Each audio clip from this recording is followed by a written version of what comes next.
మీకు వందనాలు. మరొకసారి మాకు అనుగ్రహించిన ఈ అవకాశాన్ని బట్టి స్తోత్రాలు తండ్రి. మీ పాదాల చెంతకు చేరి మా జీవితాలకు అవసరమైన జీవవాక్యాన్ని ధ్యానం చేసుకునే భాగ్యం మాకు ఇస్తున్నారు. వందనాలు. ఈ యంత్రశబ్దం ద్వారా ఎంతమందిని పిల్లల్ని వాక్యం వింటున్నారో వారికి కూడా నాయన అర్థమయ్యే రీతిగా మీరు అనుగ్రహించండి. నాయన ప్రతి ఒక్కరూ మారు మనస్సు పొంది విశ్వాస జీవితంలో ఎదిగి విజేతలుగా బ్రతికి పరలోకానికి రావాలని మీరు ఆశతో ఎదురు చూస్తున్న తరుణంలోనైనా ఈ వాక్యముల ద్వారా నీ పిల్లలు బలపరచబడాలని, నీతి కలిగిన నీ రాజ్యానికి వారసులు అవ్వాలనేటువంటి ఉద్దేశంతో ప్రభా చేస్తున్నటువంటి ఈ పరిచర్యలో మాకు తోడుగా ఉండి నడిపిస్తున్నందుకు స్తోత్రాలు. మాతో ఉండండి, మాలో ఉండండి అయినా మీరు మాట్లాడి మమ్మల్ని బలపరచమని యేసు ప్రభు వారి పేరట ప్రార్థిస్తున్నాము తండ్రి, ఆమేన్. ప్రియ దేవుని పిల్లారా, దేవుని యొక్క మహాకృపను బట్టి గత వారం మనము ఒక అంశాన్ని మనం జ్ఞాపకం చేసుకున్నాం, ప్రారంభించుకున్నాం. అదేమంటే విశ్వాస జీవితంలో విజేతగా ఉన్నవా అనే ఒక ప్రశ్న మనం వేసుకుని ఆ పాఠాన్ని మనం ప్రారంభించుకున్నాం. ప్రియులరా, క్రైస్తవ జీవితానికి విశ్వాసం అనేది ఒక ఆయుపట్టు లాంటిది. విశ్వాసము లేకుండా ఏ మనిషి కూడా దేవునికి ఇష్టడుగా ఉండడు అని లేఖనాలు సెలవిస్తూ ఉన్నాయి. విశ్వాసం అనేది మరి దేవునికి మనిషికి మధ్య వారధి లాంటిది అనేటువంటి విషయాన్ని కూడా మనం గమనించాలి. ప్రతి మనిషి కూడా, దేవుని దగ్గరికి వచ్చిన ప్రతి మనిషి కూడా దేవుడిని నమ్మటంలో, విశ్వాసం ఉంచటంలో ఉన్నత దశలోనికి వెళ్ళాలని దేవుడు కోరుకుంటున్నాడు. ఎందుకంటే ఈరోజు అనేక మంది దేవుడిని నమ్ముతున్నారు, కానీ నమ్మకంలో తేడాలు కనబడుతున్నాయి.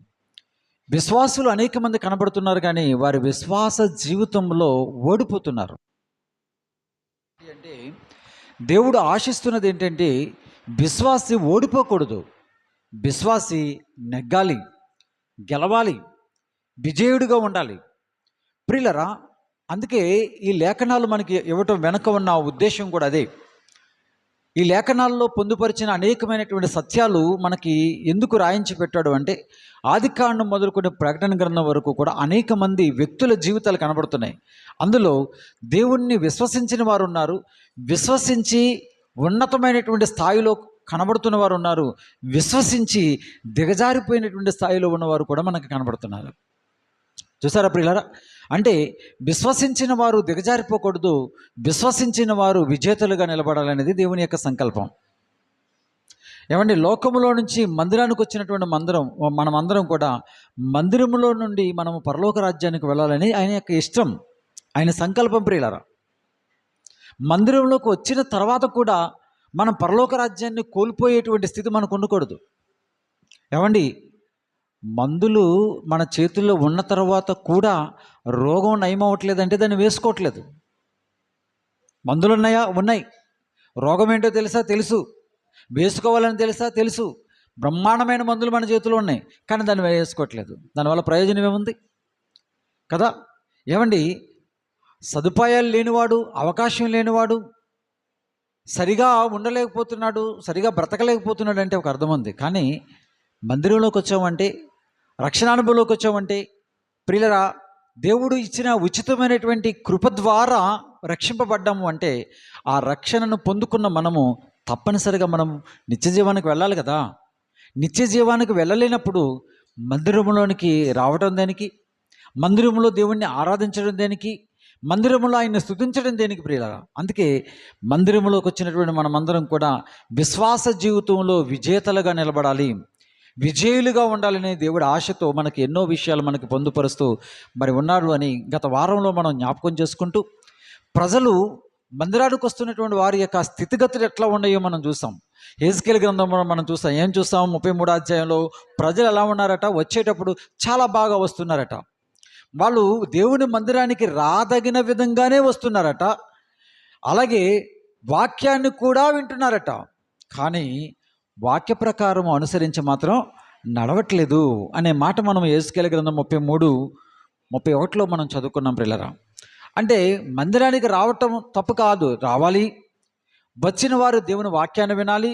ఈ రెండు విషయాల్లో కూడా ముందంజలో ఉన్నటువంటి పిల్లలు ఒక విషయంలో, అసలైనటువంటి ఒక విషయంలో వారు ఏమవుతున్నారు? ఫెయిల్ అయిపోతున్నారు. ఒక విద్యార్థి పాఠశాలకు వెళ్ళాలి, పాఠశాలలో టీచర్లు చెప్పినటువంటి విషయాలు శ్రద్ధగా వినాలి, వ్రాసుకోవాలి, ఏమండి, చదవాలి. ఇదంతా ఒక ఎత్తు అయితే, పరీక్షలు వచ్చేటప్పటికి అవి బాగా చదువుకుని పరీక్ష రాసి పాస్ అవ్వాలి. ఏమండి, పరీక్ష రాసి పాస్ అవ్వనంతసేపు కూడా ఈ సంవత్సరం అంతా మా పాఠశాలకు వెళ్ళినా, పాఠశాలలో టీచర్లు చెప్పిన మాటలు విన్నా, వ్రాసుకున్నా, ఏమండి పరీక్షలలో పాస్ అవునప్పుడు ఇదంతా నిష్ప్రయోజనం ఎట్లాగా అయిపోతుందో, దేవుని మందిరములోనికి వస్తున్నటువంటి మనం అందరం కూడా, ఏమండి దేవుడు కూడా ఒకనాటి ప్రజలను ఉద్దేశించి చెప్తున్నటువంటి మాటలు మనం చూడగలిగితే గనక, యేస్కేలు గ్రంథకర్త ఇలా చెప్పాడు. ఏమండి, అయితే మనం అనుకోవచ్చు ప్రియులరా, చుట్టూ ఉన్నటువంటి వాతావరణం పరిస్థితులు మనల్ని ఇబ్బంది పెడుతూ ఉన్నాయి. ఆర్థిక పరిస్థితులు, అనారోగ్య పరిస్థితులు, లేకపోతే పాపభూయిష్టమైనటువంటి లోకంలో ఉన్నటువంటి పరిస్థితులు మమ్మల్ని ఇబ్బంది పెడుతున్నాయి. అందుకే మేము బ్రతకలేకపోతున్నాం అని అంటే, కానీ పూర్వకాలం ముందు ఒక భక్తుని మనం చూస్తాం. ఆయన పేరు ఎవరు? నోవా గారు. ఏమండి, చుట్టూ సమాజం అంతా ఎలా ఉందంటే, తింటూ త్రాగుతూ, ఏమండి పెళ్లికి ఇవ్వబడుతూ ఇష్టానుసారంగా వాళ్ళు బతికేస్తున్నారట. అలా బ్రతుకుతున్నారు. అంతమంది బ్రతుకుతున్నారు అంటే, ఆ రోజుల్లో ఎంతమంది అయితే ఉన్నారో అంతమంది అలాగే బతుకుతున్నారు. అంతమంది చుట్టూ సమాజం అలా బ్రతుకుతుంటే, పాపము పరిపక్వత చెంది, ఏమంటే భయంకరమైనటువంటి తారాస్థితికి వెళ్ళిపోయినప్పుడు దేవుడు ఉగ్రత వచ్చింది జలప్రలయం ద్వారా. కానీ ఆ జలప్రలయములో తన కుటుంబం మాత్రమే రక్షింపబడింది. నోవహు గారు కారణం ఏంటి? ఎట్లాగ తను మరి కాపాడుకోగలిగాడు? అందరూ తింటున్నారు, త్రాగుతున్నారు, కానీ తినే విషయంలో జాగ్రత్త పడ్డాడు, త్రాగే విషయంలో జాగ్రత్త పడ్డాడు, పిల్లల యొక్క వివాహ విషయంలో జాగ్రత్త పడ్డాడు, భార్య బిడ్డల్ని దేవుని కొరకు నిలబెట్టుకోవటంలో జాగ్రత్త పడ్డాడు. ఎంతగా జాగ్రత్త పడ్డాడు అంటే, చుట్టూ సమాజంలో ఒక్కడు కూడా మంచోడు లేడు. విషయం ఏంటంటే, ఇప్పుడు మనం చుట్టూ ఉన్న సమాజంలో మంచివారు ఉన్నారా లేదా? ఇప్పుడు నేడున్నటువంటి పరిస్థితుల్లో ఏమండి రక్షింపబడ్డారు, దేవుని సన్నిధికి వెళ్తున్నారంటే అర్థం ఏంటి? మారు మనసు పొందారు, దేవునిలో బ్రతుకుతున్నారు అంటే అర్థం ఏంటి ప్రియులారా? మంచిగా బ్రతుకుతున్నారుగా. ఏమండి, చుట్టూ ఉన్నటువంటి సమాజంలో కొద్దో గొప్ప మంచి మనకు కనపడుతున్నప్పుడు, అసలు మంచే లేనటువంటి ఆనాటి దినాల్లో తన కుటుంబాన్ని, ప్రియమైన దేవుని పిల్లరా, ఎట్లాగా ఆయన నిలబెట్టుకున్నాడో గత వారం మనం చూసాం కదా ప్రియులారా. ఏమండి, అంటే నీతిగా బ్రతకాలనుకున్న వాడికి చుట్టూ సమాజం చెడిపోయినా, బురదలో మొలిచిన కలువ పువ్వు ఎట్లాగైతే వికసిస్తూ, బురదలో మొలిచినప్పటికీ కూడా ఆ బురద మాత్రం తనకైతే ఎలా అంటించుకోకుండా బ్రతకగలదు, అలా బ్రతకవచ్చు అని నిరూపించినటువంటి మహాభక్తుడు ఎవరంటే నోవహు గారు. విశ్వాస జీవితంలో ఎంత విజయుడిగా నిలబడ్డాడంటే, చుట్టూ సమాజం ప్రళయంలో కొట్టుకుపోయింది, కానీ తన కుటుంబం మాత్రం ఆ ప్రళయముల్లో కాపాడబడ్డాడు. వాడ ఎక్కాలి. గత వారం మనం చూసాం మరొక పాఠంలో, రక్షణ వాడలోనికి రావాలి, వచ్చిన వాడు కిందకి దిక్కకూడదు. రాకపోయినా ప్రమాదమే వాడలోనికి, వచ్చిన వాడు మధ్యలో ఈత కొడతానని కిందకి దిగినా ప్రమాదం. ఎందుకంటే అది ప్రళయం.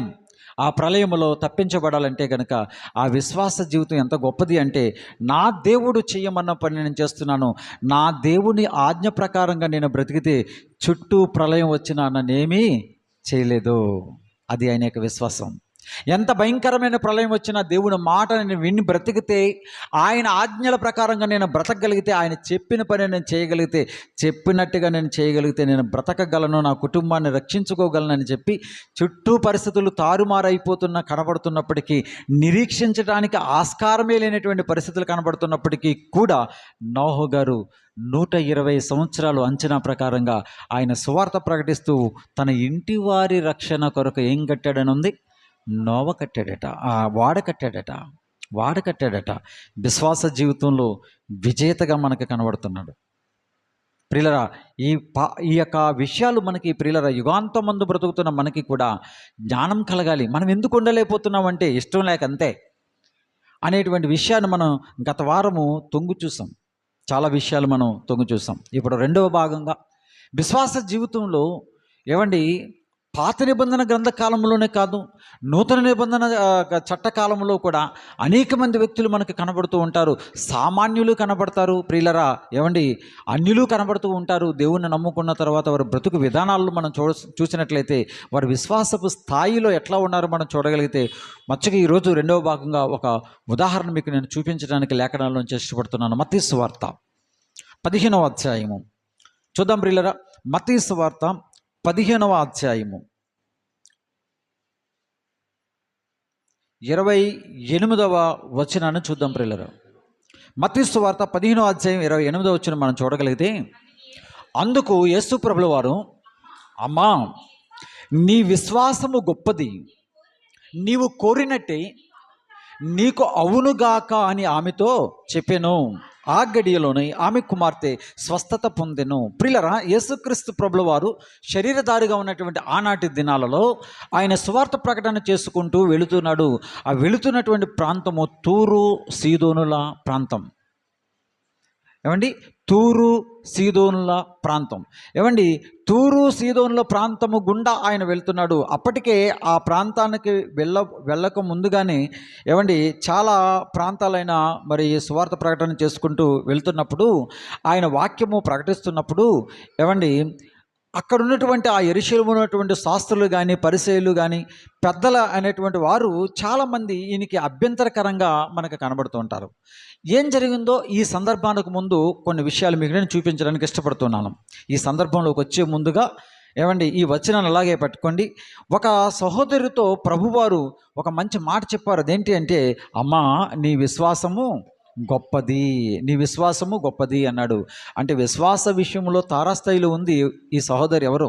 ఏమండి, ఆ తారాస్థాయిలోనికి వెళ్ళకముందు అక్కడ ఉన్నటువంటి స్థితిగతులు ఎట్లా ఉన్నాయి, ఆ వాతావరణం ఎట్లా ఉంది, ఆనాటి ప్రజల యొక్క పరిస్థితులు ఎట్లా ఉన్నాయి అని ఒకసారి మనం ఆలోచన చేయగలిగితే, ఆనాటి దినాల్లో యేసు ప్రభు వారిని వెంబడిస్తున్నటువంటి శిష్యులుని ఆనాడు ఉన్నటువంటి శాస్త్రులు పరిచయులు చూసి ఒక మరి విషయాన్ని ప్రభువుని అడిగారు. ఏమని అడిగారంటే, అయ్యా నీతో ఉంటున్నటువంటి మీ శిష్యులు చేతులు కడుక్కోకుండా భోజనం చేసేస్తున్నారండి, ఇదేం పద్ధతిగా ఉందా, బాగుందా అని యేసు ప్రభువుని అడిగారు. ఏమండి ఏం అడిగారు? చేతులు కడుక్కోకుండా అదేదో పెద్ద నేరం అయిపోయినట్లు, ఏమండి ఆ చేతులు కడుక్కోకుండా భోజనం చేస్తే పరలోకానికి వెళ్ళరన్నట్టు, ఏమండి ఆ స్టైల్లో ఆ రేంజ్లో యేసుక్రీస్తు ప్రభు వారిని అడిగారు. యేసు ప్రభు వారు వెంటనే సమాధానం చెప్పలే. ఎలాంటి సమాధానం చెప్పారు? ఆయన ప్రశ్నకు ప్రశ్నే సమాధానంగా చెప్పారు. ఏమని చెప్పారు చూడండి, 15వ అధ్యాయము 3వ వచనం. అందుకైనా మీరును మీ పారంపర్యాచారము నిమిత్తము దేవుని ఆజ్ఞను ఎందుకు అతిక్రమిస్తున్నారు? ఓహో, మీరు పెట్టుకున్న ఆచారం బాగుంది, చేతులు కడుక్కుని భోజనం చేయాలి, మంచి శుభ్రంగా మనం భోజనం చేయాలి, ఆరోగ్యానికి మంచిది, నేను కాదనట్లేదు. అయితే మీరేం చేస్తున్నారో తెలుసా? మీరు పెట్టుకున్న ఈ పద్ధతికి ఇచ్చిన ప్రాధాన్యత దేవుని వాక్యానికి మాత్రం మీరు ఇవ్వటం లేదు. ఏమండి, మీరు పెట్టుకున్న ఆచారానికి ఇచ్చినటువంటి విలువ దేనికి ఇవ్వట్లేదు? వాక్యానికి ఇవ్వట్లా. ఇది ఆ రోజు ఉన్న సమస్య కాదు, ఈరోజు ఉన్న ప్రాబ్లం కూడా అదే. ఏమండి, యేసు ప్రభు వారు శరీరధారిగా ఉన్నప్పుడు ఎలాంటి ప్రాబ్లముతో ఆనాటి ప్రజలు ఉన్నారో, పెద్దలు ఉన్నారో, శాస్త్రులు ఉన్నారు, పరిసయ్యులు ఉన్నారు, ఈరోజు కూడా ఏమండి సంఘాల్లో కనపడుతుంది ఏంటంటే, మనుషులు పెట్టేటువంటి పద్ధతులకు ఇచ్చిన ప్రాధాన్యత దేవుని యొక్క వాక్యానికి మాత్రం ఇవ్వటం లేదు. అప్పుడు అలాంటప్పుడు ఆయన ప్రశ్నను సమాధానంగా చెబుతూ ఏమండి కిందకు వచ్చేటప్పటికి ఒక మాట చెప్పాడు. 9వ వచనం చదవండి. అక్కడ, ఈ ప్రజలు తమ పెదవులతో నన్ను గణపరచుదురు కానీ వారు హృదయము నాకు దూరముగా ఉన్నది. జాగ్రత్తగా వినండి. ఏంటి, ఈ ప్రజలు గణపరచరు అని అనట్లే, గణపరచరు, స్తుతించరు, ప్రార్థించరు, నా సన్నిధికి రారు అనట్లేదు. ఇక్కడ ఏమంటున్నాడు? అక్కడ ఈ ప్రజలు నన్ను పెదవులతో గణపరుస్తున్నారు. యేసుకేలు గ్రంథంలో నా సన్నిధికి వారు వస్తున్నారన్నాడా, రావట్లేదన్నాడా? వస్తున్నారు. వింటున్నారు అన్నాడు, వినట్లేదు అన్నాడు. అక్కడ వింటున్నారు, వీళ్ళు కూడా దేవుని సన్నిధికి వస్తున్నారు, పైగా గణపరుస్తున్నారు. ఏమండి, ఎట్లా గణపరుస్తున్నారు? వారికి తోచినట్లుగా గణపరుస్తున్నారు, వారికి నచ్చినట్లుగా గణపరుస్తున్నారు. ఏమండి, దేవుణ్ణి గణపరచడం అంటే ఈ మధ్యకాలంలో ఒక న్యూ ట్రెండ్, స్తుతి ఆరాధన పేరుతో ఏమండి ఒక రకరకాల సినిమా స్టైల్లో సినిమా వాళ్ళు ప్రవర్తించేటువంటి ఆ పద్ధతుల్లో దేవుణ్ణి స్తుతించేటువంటి విధానాలు వచ్చేసినాయి. తెలుసా? బాధాకరమైనటువంటి విషయం. దేవుణ్ణి స్తుతించడం అనేది గొప్ప విషయం, ఆయన ఆరాధించడం అనేది గొప్ప విషయం.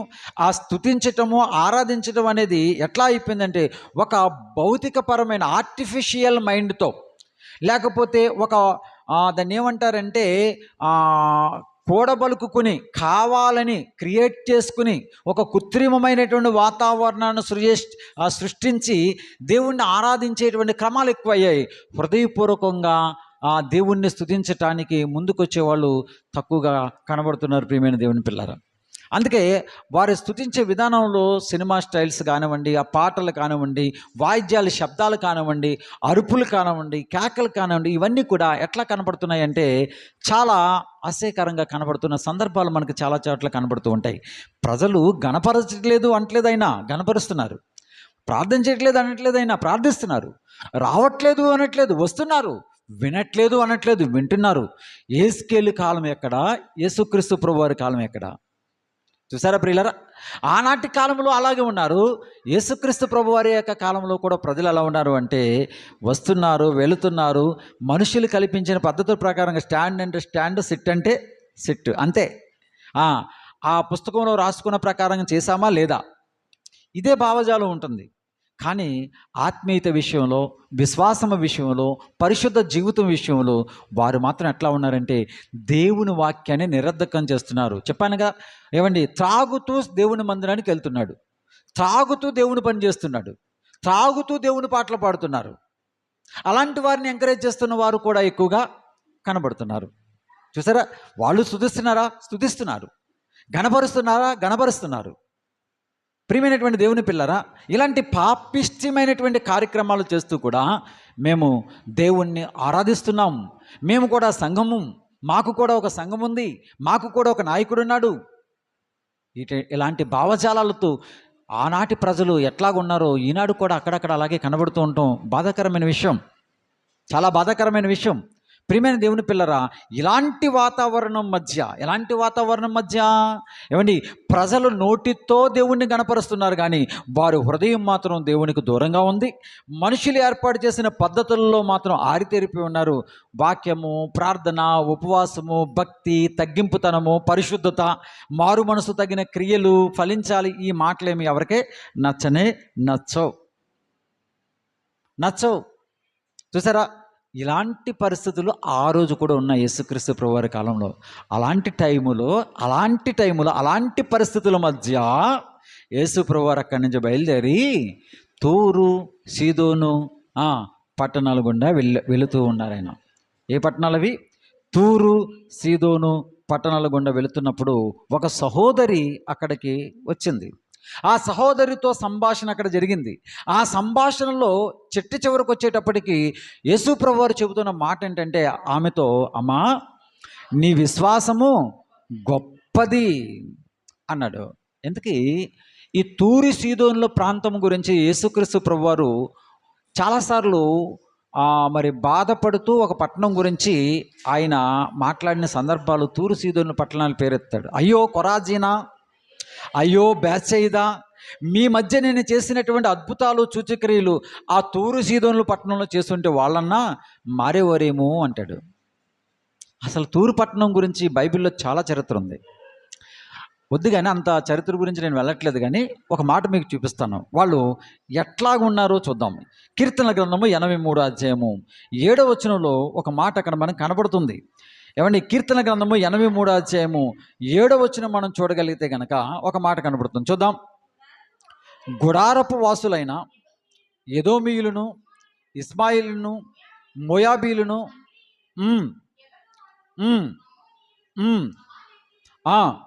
ఫిలిస్తీయులను, తూరు నివాసులను, జాగ్రత్తగా ఉండండి, తూరు నివాసులను, తూరు పట్టణం గురించి మాట్లాడుతున్నాడు. వాళ్ళు ఎలా ఉన్నారట? నీకు విరోధముగా. ఎవరికి విరోధముగా?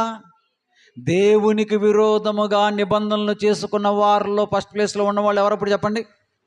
తూరు నివాసులు. తూరు చరిత్ర ఇది, తూరు పట్టణపు చరిత్ర, తూరు ప్రాంతపు చరిత్ర. దీని గురించి ప్రియులరా యెహెజ్కేలు గ్రంథంలో చాలా గొప్పగా ఈ తూరు పట్టణం గురించి ఆయన చెప్పడం అనేది జరుగుతుంది. అది ఎట్లాంటి పరిస్థితులు గుండా వెళ్తుందో, అది ఎట్లా నాశనం అయిపోద్దో, ఏమండి ఎట్లాగా అది మరి ఫీల్ అవుతుందో ఒక మాట మీకు చూపిస్తాను. యెహెజ్కేలు గ్రంథము 28వ అధ్యాయము 2వ వచనం త్వరగా చదువుకుందాం. యెహెజ్కేలు గ్రంథం 28వ అధ్యాయము 2వ వచనం మనం చూడగలిగితే, నరపుత్రుడా, తూరు అధిపతితో ఇలాగూ ప్రకటింపము, ప్రభువుకు యెహోవా సెలవిచ్చినదేమనగా, గర్విష్ఠుడనై నేనొక దేవతనైనట్టు సముద్రం మధ్యన నేను ఆసీనుడై ఉన్నాను. తూరు పట్టణస్థులు, తూరు పట్టణాన్ని పరిపాలించేటువంటి రాజుల యొక్క పరిస్థితి ఒకనాడు ఎలా ఉందో ఇక్కడ చెబుతున్నాడు. అర్థమైందా మీకు? అంటే నేను ఒక దేవుణ్ణి, నేను ఒక దేవతను, నాకంటూ ఎవరు ఏమీ చెప్పక్కర్లేదు, నేనే అన్నిటికీ సాటి మేటి, నాతో పోటీ ఎవరు లేరు అన్నట్లు జీవన విధానాలు కలిగిన వారే ఎవరు? పూర్వం తూరు పట్టణ సంబంధికులు అని మనం చెప్పచ్చు. ఆ పట్టణములో ఏమండి గ్రీకు దేశానికి సంబంధించిన ఒక సహోదరి కనాను స్త్రీ అని ఉంది కదా, కనాను స్త్రీ అని ఉంది కదా. మనం ఇక్కడ చదువుకున్నటువంటి మాటలో మత్తయి సువార్త 15వ అధ్యాయంలో ఏమనుంది అక్కడ? కనాను స్త్రీ. కానీ ఆమె ఎవరో చూద్దాం. మార్కు సువార్త 7వ అధ్యాయం 26. ఇది ఎలాగే పట్టుకోండి, అక్కడికి వెళ్దాం. మార్కు సువార్త 7వ అధ్యాయం 26వ వచనం. ఆ స్త్రీ సురోఫెనికియ వంశస్థురాలు, పుట్టిన గ్రీసు దేశస్థురాలు. సురోఫెనికియ వంశమునందు పుట్టిన గ్రీసు దేశస్థురాలు. ఇంతకీ గ్రీకులు జ్ఞానం కలిగిన వారు. గ్రీకులు ఎవరు? తత్వజ్ఞానం కలిగిన వారు. ఈ తత్వజ్ఞానముతో దేవుని దగ్గరకు వచ్చిన వాళ్ళు కాదు వీళ్ళు. తత్వజ్ఞానముతో దేవుని కంటే మేమే గొప్పోళ్ళం అనేటువంటి ఫీలింగ్ ఉన్నవాళ్ళు. అర్థమైందా మీకు ప్రియులరా? తాను దేవతనైనట్టు, నేను దేవుడిని అయినట్టు ఫీల్ అవుతున్నాడు కదా ఇందాక తూరు అధిపతి కదా. ఇలాంటి భావజాలంతో ఉన్నవారు తూరీయులు. అర్థమైందా? తూరు పట్టణస్థులు, లేక గ్రీకు తత్వం వంట పట్టినటువంటి ఆ సహోదరి. ఈమె చుట్టూ సమాజం ఎట్లా ఉందని చూసాం ఇక్కడ. ప్రజలు ఎట్లా ఉన్నారు? పెదవులతో దేవుణ్ణి గణపరుస్తూ ఉన్నారు, దేవుని మందిరానికి వస్తున్నారు, చక్కగా అన్ని కార్యక్రమాలు జరుగుతున్నాయి. విశ్వాసం విషయంలో వాళ్ళు ఎట్లా ఉన్నారని చెప్పొచ్చు. ఇప్పుడు మనం దేవుణ్ణి నమ్మే విషయంలో ఎట్లా ఉన్నారు? అసలు వాక్యమే వారి పక్కన పెట్టేస్తే వాళ్ళు ఇంకా విశ్వాసాలు ఎలా అవుతారు కదా. ప్రతికూలమైన వాతావరణ పరిస్థితుల మధ్య ఆ మూడుంది. ఒక మాటతో చెప్పాలంటే అప్పుడు యేసు ప్రభు వారి దగ్గరికి పరిగెట్టుకుంటూ వచ్చి లేక త్వరపడి వచ్చి ఆమె ఏం మాట్లాడుతుంది? ఆమెకు ఒక కుమార్తె ఉందంట. ఆ కుమార్తె దయ్యం పట్టి బహు బాధపడుతుందంట. వెంటనే ఆమె వచ్చి, అయ్యా నా కుమార్తెకి పరిస్థితి ఇది, నా కుమార్తెను బాగు చేయవా అని అడిగింది ఆవిడ. అదే కదా అక్కడ కనబడుతుంది. అక్కడ శిష్యులు మరి ఆమెను చూసి మరి ఇబ్బంది పడుతున్నారు. యేసుప్రభు వారు అయితే మాట్లాడట్లేదు, అలా నడుచుకుంటూ వెళ్ళిపోతున్నారు. ఏమండి ఆమె శిష్యులు మాత్రం వచ్చి ప్రభు దగ్గరకు వచ్చి, ప్రభు అస్తమానం ఈవిడ వచ్చి మనల్ని అడుగుతుంది, కొంచెం ఆవిడ సంగతి ఏదో చూడొచ్చు కదా అన్నట్టుగా వాళ్ళు మాట్లాడుతున్నారు. జాగ్రత్తగా ఉందాం. ఏమండి యేసుప్రభు వారు దగ్గరికి అంత ఆసక్తితో ఆ బిడ్డ వచ్చి తన బిడ్డ విషయమే మొరపెడుతూ ఉంటుంటే ఎందుకు ఆయన మాట్లాడుకోకుండా వెళ్ళిపోతున్నాడు, ఒక మాట అయినా చెప్పుకోకుండా వెళ్ళిపోతున్నాడు అనే ఒక చిన్న అనుమానం కూడా మనకు రావచ్చు, వస్తుంది కూడా. ఏమండి యేసుప్రభు వారు అప్పుడప్పుడు కొన్ని సందర్భాల్లో ఎదుట వ్యక్తుల్ని పరీక్షించడం కనబడుతూ ఉంటుంది. ఆ పరీక్ష ఎదుటి వ్యక్తి గురించి మాత్రమే కాదు, చుట్టూ ఉన్న సమాజానికి ఒక పాఠం నేర్పించడం కొరకు. అర్థమైందా? చుట్టూ ఉన్న సమాజం. అబ్రహాము గారిని పరీక్షించాడా దేవుడు? పరీక్షించారు. ఏమండి అబ్రహాము గారికి మాత్రమే కాదు అది. ఏమండి ఈరోజు ఆరిన నేల మీద బ్రతుకుతున్న, ఏమండి యేసు ప్రభు వారి యొక్క 2వ రాకడ వరకు భూమి మీద బ్రతుకుతున్న ప్రతి ఒక్కరికి అది పాఠమా కాదా అని నేను అడుగుతున్నాను. అబ్రహాము గారికి దేవుడిచ్చిన పరీక్ష మనందరికీ ఒక పాఠాన్ని నేర్పుతున్నాయా లేదా అని నేను అడుగుతున్నాను. నిరీక్షణకు ఆధారము లేనప్పుడు అబ్రహాము గారు నమ్మినప్పుడు ఎన్నో నీకు మేలులు చేసి ఆధారాలతో కూడా రుజువులు పరిచి యేసుక్రీస్తు ప్రభువారే ఈ లోకానికి వచ్చి ప్రాణం పెట్టి మృత్యుంజయుడే తిరిగి లేచిన తర్వాత కూడా నువ్వు నమ్మలేకపోతూ ఉంటే అబ్రహాం కుమారుడు ఎలా అనిపించుకుంటావు? ఏమంటే ఎన్నో పాఠాలు అబ్రహాం గారి యొక్క జీవితం ద్వారా మనకు నేర్పిస్తున్నాడే దేవుడు. ఆ పరీక్ష ద్వారా ఇక్కడ కూడా దేవుడు కొన్ని సందర్భాల్లో పరీక్షిస్తూ ఉంటాడు. నిజంగా పరీక్షిస్తూ ఉంటాడా అంటే పరీక్షిస్తూ ఉంటాడు అంటానికి చాలా సందర్భాల్లో యేసుక్రీస్తు ప్రభువారు మాట్లాడాడు. ఒకసారి మీకు ఆ విషయాన్ని కూడా మీకు చూపించడానికి ఇష్టపడుతున్నాను. యోహాను సువార్త 6వ అధ్యాయము 6వ వచనం చూద్దాం ప్రియులరా. ఏమండి యోహాను సువార్త 6వ అధ్యాయము 6వ వచనం మనం చూడగలిగితే, ఏమి చేయనయుండినో తానే ఎరిగియుండియు అతన్ని పరీక్షించుటకు అలాగు అడిగెను. ఏమండి ఏం చేయాలో తనకు తెలుసట. ఇందుకే అక్కడ సందర్భం ఏంటంటే చాలామంది యేసు ప్రభు వారు వాక్యం విని మరి వినటానికి వస్తున్నటువంటి టైంలో శిష్యులు అక్కడ ఉన్నారు, ఫిలిప్ గారు ఉన్నారు. యేసు ప్రభు వారు ఏమన్నాడంటే ఇక్కడ ఉన్న వాళ్ళందరికీ కూడా ఆహారం పెట్టడానికి ఎంత అవుద్ది అన్నట్టుగా ప్రశ్న అడిగాడు. చూడండి అక్కడ 6వ అధ్యాయంలోనే మనకు అక్కడ కనబడుతూ ఉంటుంది. ఏమని అడిగాడో అక్కడ ముందుగానే కనబడుతుంది చూడండి. కాబట్టి యేసు కన్నులెత్తి బహుజనులు తన యొద్దకు వచ్చేట చూచి, వీరు భుజించుటకు ఎక్కడి నుండి రొట్టెలు తెప్పింతుమని పిలుపుని అడిగాను. అది విషయం. ఎందుకే ఎక్కడి నుంచి తెప్పించాలని పిలుపుని అడిగే ముందు ఆయనకు తెలీదా? ఆహారం పెట్టాలి, ఆహారం లేదు, ఎంత ఖర్చు అవుతుందో యేసుప్రభు వారికి తెలీదా అని అడుగుతున్నాను నేను. ఆయన అనంత జ్ఞాని, జ్ఞాని అయ్యున్న దేవుడు. ఆయనకున్న పేర్లలోనే ఆయన ఏమై ఉన్నాడు? యేసుప్రభు దేవుని యొక్క శక్తియు జ్ఞానమై ఉన్నాడు. జ్ఞానమై ఉన్న దేవునికి వచ్చిన ప్రజలు ఎంతమంది ఉన్నారో, ఎంత ఆహారం పడుతుందో ఏమండి ఆయన తెలీదా? తెలియకోకుండా అడిగాడా? తెలియకోకుండా అడగలేదట. తాను ఏమి చేయనయ్యుండేనో అది ఎరిగి ఉండి పరీక్షించటానికి అడిగాడట. ఎందుకు ఈ విషయం అది అంటే, యేసుప్రభు వారు అప్పుడప్పుడు కూడా పరీక్ష ద్వారా ప్రజలలో విశ్వాసాన్ని పెంపొందింపజేస్తాడన్నమాట. పరీక్ష ద్వారా ఏమండి ప్రజలలో ప్రియులరా తన యొక్క కార్యాలు చూపిస్తాడనమాట. ప్రజలకు తన పాఠాలు చెప్తాడనమాట. పరీక్ష ద్వారా అంటే అవును అని చెప్పటానికి ఇది ఒక ఉదాహరణ. అయితే ఈ సురుఫెనికయ గ్రీకు దేశస్తురాలైనటువంటి ఈ సహోదరి అడుగుతున్నంటే ఒక్క మాట కూడా మాట్లాడలేదంటే కారణం ఏమై ఉంటుంది ఇప్పుడు చెప్పండి? ఈమెను పరీక్షిస్తూనే చుట్టూ ఉన్న శిష్యులకు కూడా పాఠాన్ని నేర్పుతున్నాడు. చుట్టూ ఉన్న జనసమూహానికి కూడా ఏమన్నా అక్కడ శాస్త్రులు ఉండొచ్చు, పరిచయులు ఉండొచ్చు, పెద్దోళ్ళు ఉండొచ్చు, చాలామంది ఉండొచ్చు. అర్థమైందా? అనేక మంది నేను వెంబడిస్తూ ఉన్నారు. వీళ్ళందరికీ కూడా ఒక పాఠాన్ని నేర్పాలి. ఎందుకంటే ఈమె ఎవరు? తూరు పట్టణస్తురాలు, కనాను స్త్రీ, గ్రీకు దేశానికి సంబంధించినటువంటి ఆ వ్యక్తి. గ్రీకు మూలాలు కనబడుతున్నాయి. బ్రతుకుతున్నటువంటి బ్రతుకేమో ఆ తూరు పట్టణ సంబంధమైనటువంటి బ్రతుకు. చూసారా? ఇన్ని మూలాలు కలిగినటువంటి ఈ సహోదరికి ఎవరి పట్ల విశ్వాసంతో వచ్చింది ఇప్పుడు చెప్పండి? యేసుక్రీస్తు ప్రభువారి పట్ల విశ్వాసంతో వచ్చింది. ఏమండి, తన యొక్క కుమార్తెకి దయ్యం పడితే బాగు చేయించుకోవటానికి వైద్యులు వారి చుట్టూ వీరి చుట్టూ తిరిగిందో లేదో మనకు తెలియదు, కానీ పక్కన పెడితే మొత్తం మీద ఎవరి దగ్గరకు వచ్చిందంటే పూర్తి విశ్వాసంతో యేసుప్రభువారి దగ్గరకు వచ్చింది. యేసుక్రీస్తు ప్రభువారి దగ్గరకు వచ్చినప్పుడు ఆయన ఒక్క మాట కూడా పలకలేదు. అయినప్పటికీ కూడా ఆమె కోపగించుకుని వెళ్ళిపోలేదు. లెక్క చేయకోకుండా ఉన్నాడేంటి ఈయన, ఎన్నిసార్లు అడుగుతున్నాడు అని చెప్పి ఆమె ఏమి నిరుత్సాహపడలే. పదే పదే అడుగుతుంది. ఇది మనకు పాఠం కదా ప్రియమైన దేవుడు. మనకు అడిగిన వెంటనే మనకు జవాబు వచ్చేయాలి. ప్రార్థించిన వెంటనే మనకి దేవుడు మనకి ఏం చేసేయాలి? మేలు చేసేయాలి అనేటువంటి భావజాలాలు మనలో ఎక్కువ కనబడుతూ ఉంటాయి. నో ఏమండి, అలాంటి భావజాలాలు మనకు ఉండకూడదు. ఇదిగో ఈ సహోదరి పట్టించుకోకపోయినా పట్టించుకునేంత వరకు కూడా ఆయనను వెంబడిస్తుంది.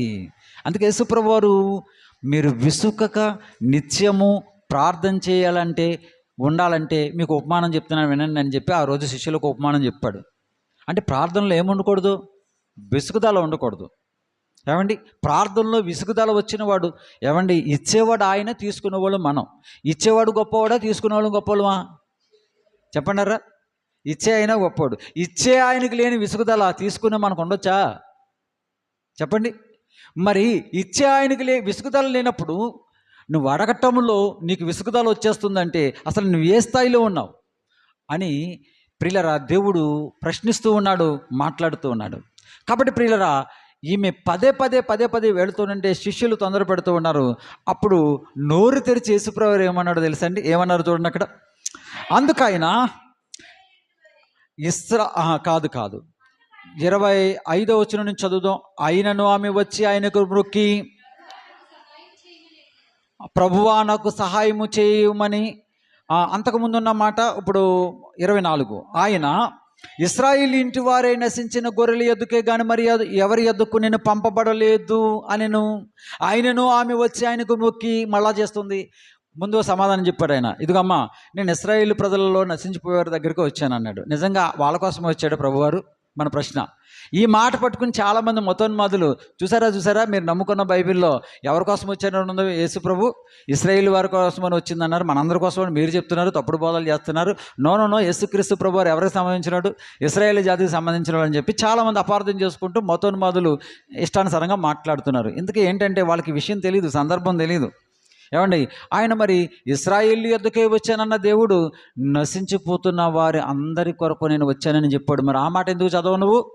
పాపుల కొరకు ప్రాణం పెట్టడానికి నేను వచ్చానని చెప్పాడు. మరి ఆ మాట ఎందుకు నువ్వు పట్టించుకోవు?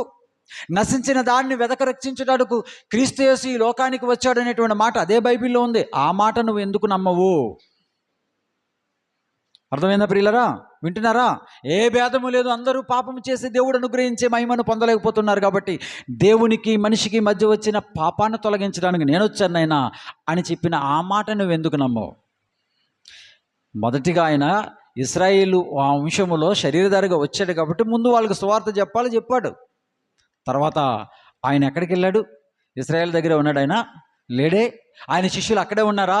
లేరే. యేసుక్రీస్తు అందరికీ ప్రభు. ఆయన నిత్య సంకల్పములో సమస్త మానవాళిని, భూమి మీద పుట్టబోతున్న ప్రతి మనిషిని పరలోకానికి నడిపించడం కొరకు నిర్దోషమైన గొర్రెపిల్లగా, జగత్తు పునాది వేయబడక మునిపే వధింపబడిన గొర్రెపిల్లగా ఆయన యొక్క రక్షణ సంకల్పములో ఉన్న మహనీయుడు అయిన ప్రతి మనిషి కొరకు ఈ భూమి మీదకి రావాల్సి వచ్చిందనే సత్యాన్ని ప్రతి మతోన్మాదులుగా అనిపించుకుంటున్న వారందరూ కూడా నమ్మాలి. ఈ విషయం ఒకటి నమ్మి మరొకటి నమ్మనంటే కుదరదు. కాబట్టి ప్రియులరా, ఇదే మాట అక్కడ చెప్పాడు. నేను ఇశ్రాయేల్ దగ్గరికి వచ్చాను అన్నాడు. అప్పుడు ఈవిడేం చేయాలి? నేను గ్రీకు దేశస్తురాలను కదా, ఆవిడ వెళ్ళిపోవాలి. మరి ఆవిడ వెళ్ళిపోలేదే. మరి ఆవిడెవరు? గ్రీకు దేశస్తురాలు, తూరు సీదోను పట్టణ సంబంధమైన అన్యురాలు, యూదురాలు కాదు. అవునా కదా? మరి ఆ మాట విన్నంటేనే ఈవిడేమవ్వాలి? నువ్వు అనుకున్నట్లుగా వెళ్ళిపోవాలి. కానీ వెళ్ళలే. కానీ వెళ్ళకోకుండా పదే ఆయనకు మొక్కి, అయ్యా నాకు సహాయం చేయండి ఆయన అంటే అప్పుడు మళ్ళీ ఇంకో మాట అన్నారు ఆయన, పిల్లల రొట్టె తీసుకుని కుక్క పిల్లలకు వేయటం కాదే అంటే ఎవరితో పోలుస్తున్నాడు ఆయన? ఇదిగో నేను చెప్పేటువంటి మాటలు, నేను చేస్తున్నటువంటి కార్యాలు దేవుని పిల్లలైన వారందరికీ కూడా చెందుతాయి, కుక్క పిల్లలకి వేయకూడదు అంటున్నాడంటే దేంతో పోలుస్తున్నాడు అక్కడ? కుక్క పిల్లతో పోలుస్తున్నాడు. ఏమండి, మిమ్మల్ని ఎవరన్నా అలా అంటే ఊరుకుంటారా? ఏమండి, మన భాషలో డాగ్ అనే పదాన్ని కనుక ఉపయోగించి మనతో మాట్లాడితే ఎవరైనా అన్నారంటే మీరేం చేస్తారు? డాగ్ పక్కన ఇంక ఎన్ని డాగులను తగిలిస్తారో మీరు. ఎందుకు భరించలేం మనం. ఇంత మాట అన్నారు, అంత మాట అన్నారు అని చెప్పి. నువ్వు కాకపోతే మరొకైనా మనల్ని అంత మాటలు అనక్కర్లేదు, కానీ యానిమల్స్తోనూ పోల్చక్కర్లేదు, దేంతోనూ పోల్చక్కర్లేదు. గట్టిగా కల్లెరి చేసినా లేదా గట్టిగా గద్దించినా, ఈరోజు సేవకుడు గద్దిస్తే సంఘాలను వదిలి వెళ్ళిపోతారు. ఏమండి నాయన, ఇది క్రమం కాదు నాయన. మనం దేవుని పిల్లలము, అందరితో కలిసి సమాధానంగా ఉండాలి. సమాధానకర్త మన దేవుడు. సంఘ విభేదాలు, సిద్ధాంతపరమైన విభేదాలు మనకు ఉండకూడదు. ఒకవేళ విభేదించేటువంటి అంశాలు ఏమన్నా ఉంటే సామరస్యపూర్వకంగా మనం మాట్లాడుకోవాలి తప్ప ద్వేషాలు ఉండకూడదు, క్రోధం ఉండకూడదు, పరువు ప్రతిష్టలు మరి పక్కన పడేసి దేవుని నామానికి అవమానకరంగా మన జీవితాలు, మన బ్రతుకులు ఉండకూడదు, మన ఆరాధన క్రమాలు ఉండకూడదు, సంఘం ఉండకూడదు అని చెప్తున్నంటే చాలామందికి నచ్చటం లేదు. చూసారా ప్రియమైన దేవుని పిల్లరా, సమాధానంగా ఉండాలని చెప్పాను నేను, అంతేనా? అందరూ కలిసి ఉందామనే మాట్లాడా. సంస్థాపరమైనటువంటి గొడవలు ఉండకూడదు. సంఘం అనేది క్రీస్తు రక్తము చేత కడగబడినటువంటి సంఘం. తోటి సహోదరులుగా మనం సమాధానం కలిగి బ్రతకాలి తప్ప ఎక్కడో జరిగేటువంటి విషయాలు ఇక్కడ ఆపాదించుకుని మనం ఎప్పుడూ కూడా ప్రేమను చంపుకోకూడదు. మనకు వాక్యం నేర్పించిన వారిని గౌరవించాలి, వారిని ప్రేమించాలి అని చెప్పినందుకు నేనేమయ్యాను ఒకప్పుడు, ఇప్పుడు అంతే. ఏమయ్యాను? విరోధినయ్యాను. సమాధానం వద్దా మనకి? ప్రేమ వద్దా మనకి? ప్రియమైనటువంటి దేవుని పిల్లరా, అందుకే ఈరోజు సేవకుడు గట్టిగా ఏదైనా చెబుతుందంటే ఇబ్బంది పడిపోతున్నారు అంతే. మీరు ఇబ్బంది పడితే నష్టం ఎవరికంటే మీకే. నో, అట్లా ఉండటానికి వెళ్ళా. ఈ గ్రీకు దేశస్తురాలు, ఈ సహోదరి ఎన్నిసార్లు మాటికి వస్తున్న యేసుప్రభువు మొదటి మాట ఏమో మీకు సంబంధం లేదన్నట్టుగా మాట్లాడాడు. రెండో మాట ఏమో అమ్మ ఇలాంటి విలువైనవి కుక్క పిల్లలకి వేయడం ఏంటి అన్నాడంతే. వెంటనే ఆమె కోపగించుకుని ఏదో ఏసడించుకుని వెళ్ళిపోలేదు. ఈవిడకున్న విశ్వాసం ఏంటి ఇక్కడ చూస్తున్నాం. ఇప్పుడు ఆవిడ అంటుంది చూడండి ప్రియులారా, ఆమె నిజమే ప్రభువా, కుక్క పిల్లలు కూడా తమ యజమానుల బల్ల మీద నుండి పడు ముక్కలు తింటాయి కదా. ఎంతగా తను తగ్గించుకుందో చూడండి. అండ్ బైబిల్ చరిత్రలో మెఫీబోషెతు అనేటువంటి ఆయన, హజాయేలు అనేటువంటి వ్యక్తి ఏమండి నేను చచ్చిన కుక్క వంటి వాడునని పోల్చుకున్నారు. ఏమండి చచ్చిన కుక్క, వాళ్ళకున్న పరిస్థితులు వేరు. కానీ ఈవిడేమంటుందో తెలుసా? డైరెక్ట్గా వాళ్ళు అక్కడ పోల్చుకున్నారు, డైరెక్ట్గా ఎదుటి వ్యక్తి నీకు నువ్వు పోల్చుకోవటం వేరు తగ్గించుకొని, ఏమండి డైరెక్ట్గా ఒక వ్యక్తి మనల్ని అంటున్నంటే నువ్వు తట్టుకుని నిలబడటం వేరు. అవునా కదా? అవునా కాదా? మీకు అర్థమవుతుందా? నాకు నేనుగా నేను పొరపాటు చేశాను, తప్పైపోయింది, సారీ అండి అని చెప్పటం వేరు. నువ్వు పలానా పని చేసావు, నువ్వు అలాటోడు ఇలాటోడు అని చెప్పడం వేరు. అప్పుడు నేను తట్టుకునే శక్తి నాకు ఉండాలి. నాకు నేనుగా అంటే నేను తట్టుకోగలను. నేను అంటున్నాను కాబట్టి నాకు పెద్దగా ఆ ఫీలింగ్ కడగపడవచ్చు. కానీ ఎదుటి వ్యక్తి మనల్ని ఆ విధంగా పోల్చి మాట్లాడుతూ ఉంటే తట్టుకోవటానికి మనకి ఈగో దెబ్బతింటుంది. అవునా కదా? చేసేదంతా చేసేసి అనేదంతా అనేసిన తర్వాత నాకు సారీ చెప్తావేంటి, లేకపోతే నాతో మాట్లాడుతున్నావేంటి అనే ఫీలింగ్స్ మనకు వస్తూ ఉంటాయి. కానీ అది కాదు. ఇక్కడ దేవుడు చెప్పేది ఏంటి అంటే, ఇక్కడ ఈ లేఖనాలు చెప్తున్నాయి ఏంటి అంటే, ప్రియులరా, ఈ సహోదరి డైరెక్ట్గా యేసుక్రీస్తు ప్రభువారు అట్లాగా పోల్చి మాట్లాడుతున్నప్పుడు అంటుంది, అయ్యా నిజమేనయ్యా, కానీ యజమానుని బల్ల మీద నుండి రొట్టె ముక్కలు పడుతూ ఉంటాయి కదా, వాళ్ళు తినగా మిగిలిపోయి పడుతున్నప్పుడు అవి ఎవరు తింటారు? కుక్క పిల్లలే కదయ్యా తినేది, మరలా పిల్లలు ఏరుకునేవి తినరు కదయ్యా అంది. అంటే తాను ఎలా పోల్చుకుంది ఆవిడ, ఎలా తగ్గించుకుంది ఆవిడ?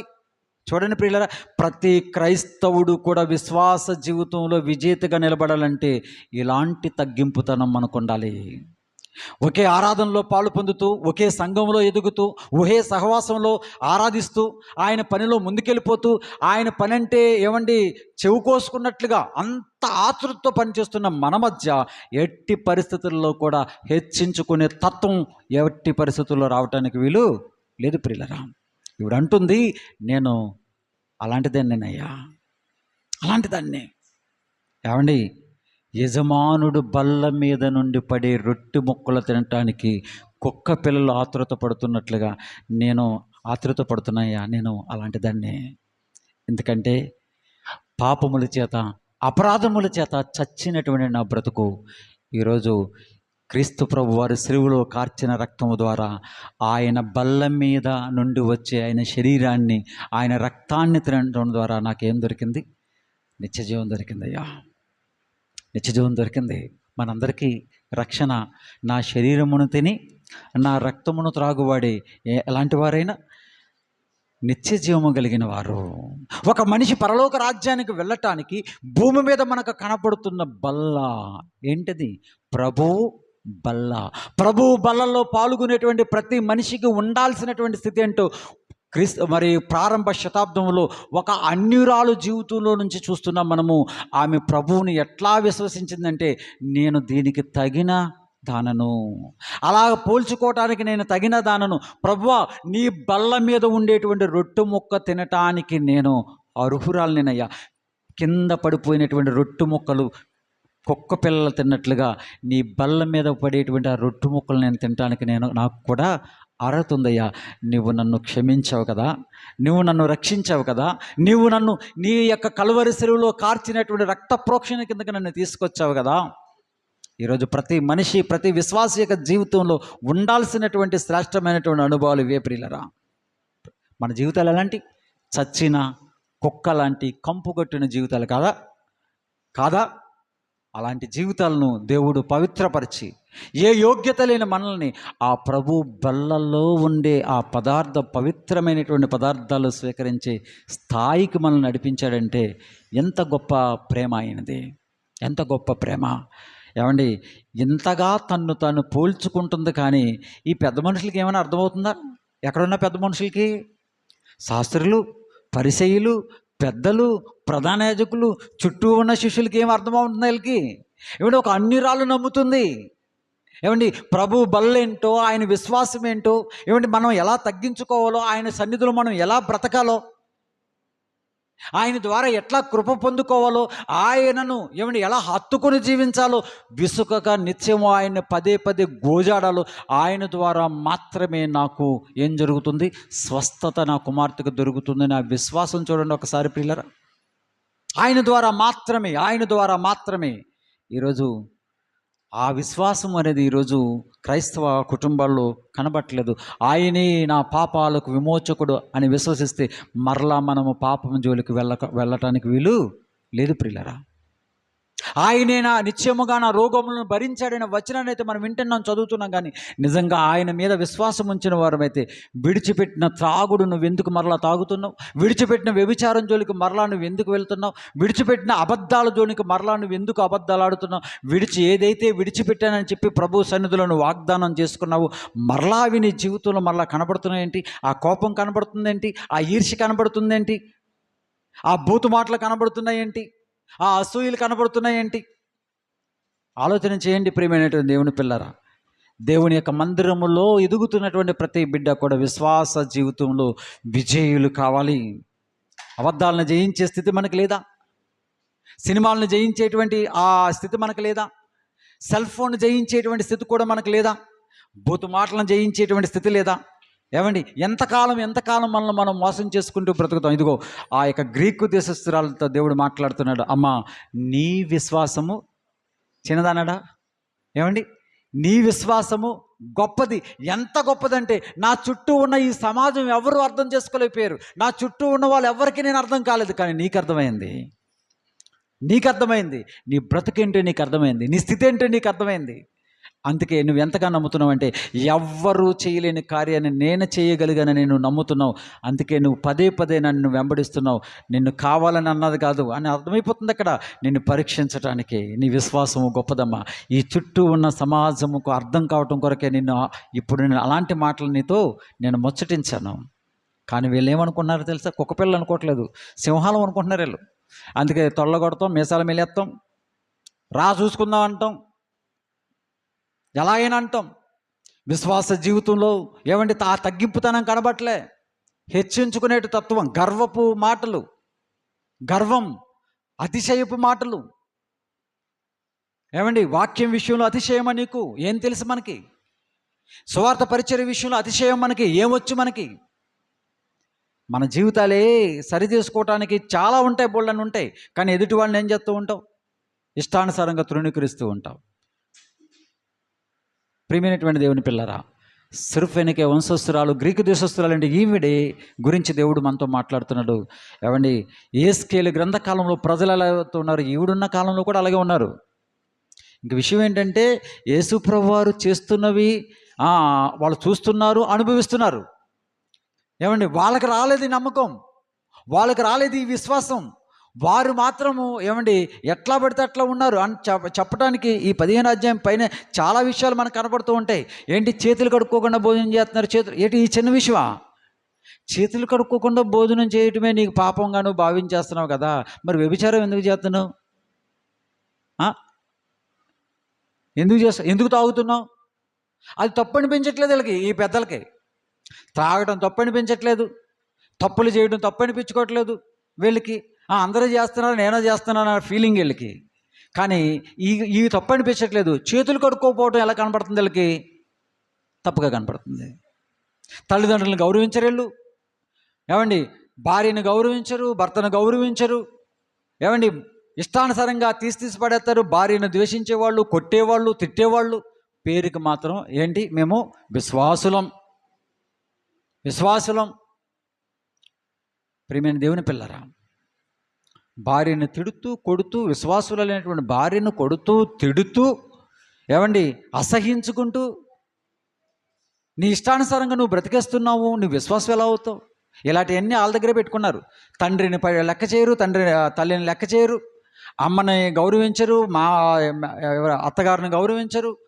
ఏమండి, మామయ్య గారిని గౌరవంగా చూడరు, పట్టించుకొని అంతంతవరకే. ఇవేమీ చేయరట. చేతులు కడుక్కోవడం నేరం. చేతులు కడుక్కోలేదు, ఇది పెద్ద నేరం అయిపోయింది వీళ్ళకి. ఎవరి గురించి మాటలు? ఆనాడు ఉన్నటువంటి ప్రజలు, శాస్త్రులు, పరిసయ్యులు. ఇది పెద్ద నేరంగా కనపడుతుంది. వీళ్ళు చేసే నేరాలేంటి? దేవుని వాక్యాన్ని నిరర్ధకం చేస్తూ, మా చేతుల్లో బైబిల్ ఉంది, మా దగ్గర జ్ఞానం ఉంది, మా దగ్గరే ఉంది, ఇంకెవరి దగ్గర లేదు. మా దగ్గర నేర్చుకుంటేనే పరలోకి వెళ్తారు, మా దగ్గరకు వస్తేనే పరలోకి వెళ్తారు, మా దగ్గర ఉంటేనే పరలోకి వెళ్తారు, లేకపోతే ఇంకెక్కడికి వెళ్ళినా మీరు పరలోకం రారన్నట్లుగా బోధలు చేస్తూ ఏమంటే ఇలాంటి పాపిష్టి కార్యక్రమాలకన్నిటిని కూడా ఆజ్యం పోస్తున్నటువంటి తెగ ఆనాడే కాదు ఈనాడు కూడా మన మధ్య ఉంటూనే ఉంటాయి. ప్రతి తరంలో కనబడుతూనే ఉంటారు. ఎందుకంటే దేవుడు ఎప్పుడూ చెప్పాడు. అందుకే ప్రియులరా, ఈరోజు ఈ సహోదరి విషయంలో మాట్లాడుతున్నాడు దేవుడు. అమ్మా, నీ విశ్వాసము గొప్పది. ఏమండి, ఓడిపోయిందా నెగ్గింది దేవుడు? చెప్పండి, నాకు చెప్పండిరా. చుట్టూ పరిస్థితులు అంత తారుమారుగా ఉన్నా నెగ్గాడు ఒక నోవహు గారు. చుట్టూ పరిస్థితులు ఇంత వ్యతిరేకంగా ఉన్నా ఎవరండి? ఈ యొక్క కనాను స్త్రీ. అంత తారుమారుగా ఉన్నప్పుడు కూడా ప్రభువు మీద ఆశతో ఎన్ని ప్రతికూలమైన మాటలు గుండెల్లో గుచ్చుకున్నట్లుగా మాటలు వస్తున్నాయి ఒక్కొక్కటి కూడా, కానీ అవి ఏమీ పట్టించుకోవట్లేదు. విశ్వాసం ఎవరి మీద ఉంది? ప్రభు మీద ఉంది.